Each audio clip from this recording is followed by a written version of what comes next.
This channel does not promote any violent, harmful, or illegal activities. All content provided by this channel is meant for an educational purpose only.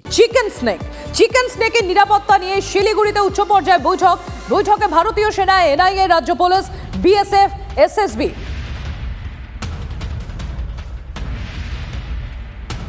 Prosenjit রয়েছেন আমাদের সঙ্গে, আমি একবার চলে যাব প্রসেনজিতের কাছে। প্রসেনজিৎ, চিকেন স্নেক বরাবর এদিকে নজর ছিল কিন্তু ভারতের শত্রুদের, এবার সেই জায়গার নিরাপত্তা নিয়ে এই যে উচ্চ পর্যায়ের বৈঠক, তাও বর্তমান পরিস্থিতিতে, এটা কতটা তাৎপর্যপূর্ণ প্রসেনজিৎ? দেখো, আসলে এই সময়টাই অত্যন্ত তাৎপর্যপূর্ণ, তার কারণ এই ধরনের সমন্বয় বৈঠক অতীতেও বারবার হয়েছে এবং আগামী দিনও নিঃসন্দেহে হবে।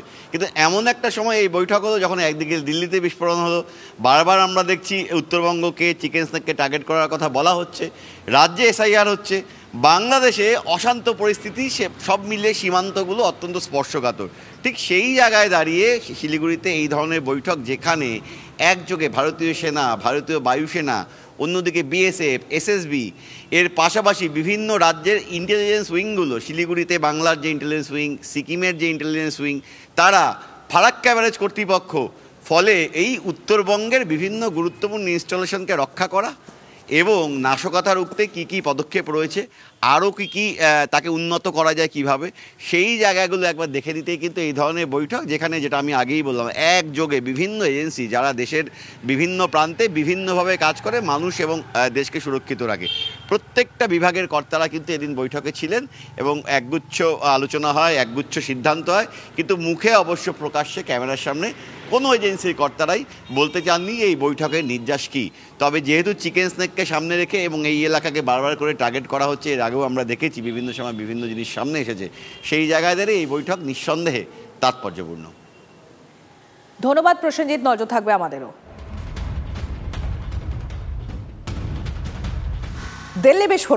দিল্লি বিস্ফোরণের পরেও হুঁশকি ফিরেছে? না, ফেরেনি। ভারতীয় সেনার পূর্বাঞ্চলীয় সদর দপ্তর ফোর্ট উইলিয়ামের কাছে পরিত্যক্ত গাড়ির সারি।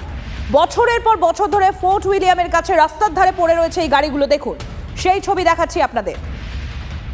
মালিককে, কারা, কবে থেকে পড়ে রয়েছে এই গাড়িগুলো, কারোর কাছে কিন্তু কোনো তথ্য নেই। লালকেল্লার সামনে বিস্ফোরণের পর দেশের বিভিন্ন শহরে পরিত্যক্ত গাড়ি ও সন্দেহজনক গতিবিধির গাড়ির তল্লাশি শুরু হয়েছে। তারপর আবার যেইকে সেই, এই গাড়িগুলো ব্যবহার করেই কোনো অপ্রীতিকর ঘটনা ঘটবে না তো, সেই নিয়ে প্রশ্ন থেকেই যাচ্ছে। যেখানে আমি দাঁড়িয়ে রয়েছি তার ঠিক কিছুটা দূরে গেলেই ফোর্ট উইলিয়াম, ভারতীয় সেনার পূর্বাঞ্চলীয় সেনার সদর দপ্তর। ঠিক আমার উল্টো দিকে রয়েছে কলকাতার নৌবাহিনীর সদর দপ্তর।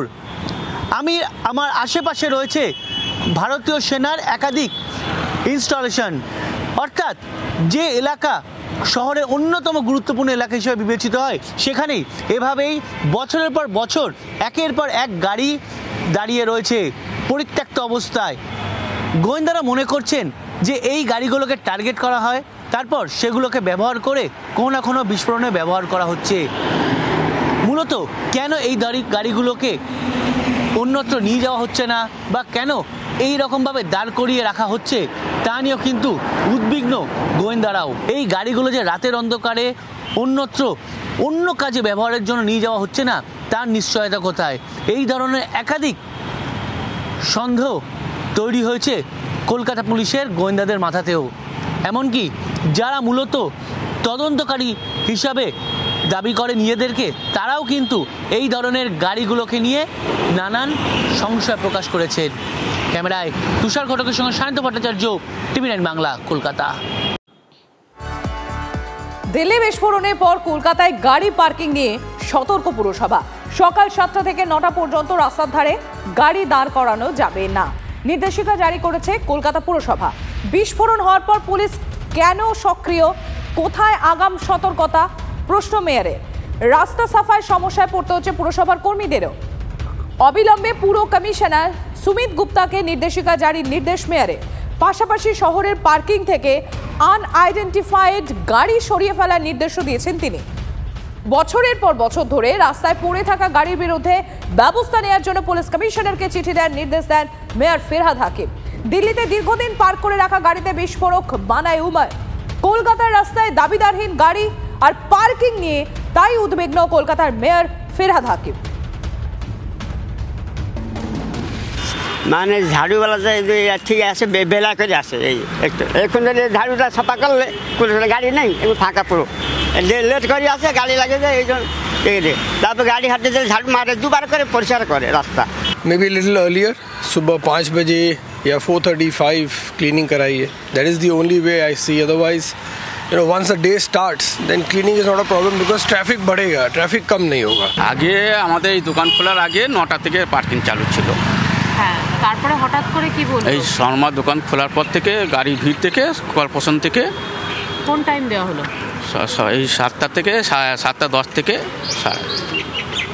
তো এবারে বলা হচ্ছে 7টা থেকে 9টা পার্কিং করা যাবে না, সেটা আমাদের একটু কমে যাবে, ইনকামটা কোম্পানিকে টাকা দিতে কমে যাবে অর্ধেকটা।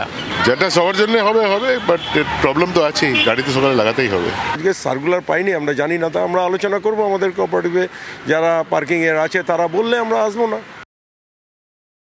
7টা দিয়ে 9টার মধ্যে কলকাতায় কোনো পার্কিং থাকবে না। পার্কিং থাকলে আমরা সেই সব গাড়িগুলোকে ট্রোচ করে টেনে নেবো, কারণ আমরা কলকাতা পরিষ্কার করতে পারছি না। প্লাস পুলিশকে দেবেন যে ব্লাস্ট হওয়ার পরে আপনারা ওই গাড়ি পুরো কোনো গাড়ি 2 মাস 4 মাস ধরে পরে নোংরা হয়ে রয়েছে, একটা ব্লাস্ট হওয়ার পরে আপনারা অ্যাকশানে নেবেন নাকি? তার আগে গাড়িগুলো পড়ে আছে, সেগুলোকে তো একটা ব্যবস্থা করতে হবে, কেস দিতে হবে, কিছু না কিছু তো করতে হবে। এই আইডেন্টিটি রেখে দিয়ে কতদিন থাকবে?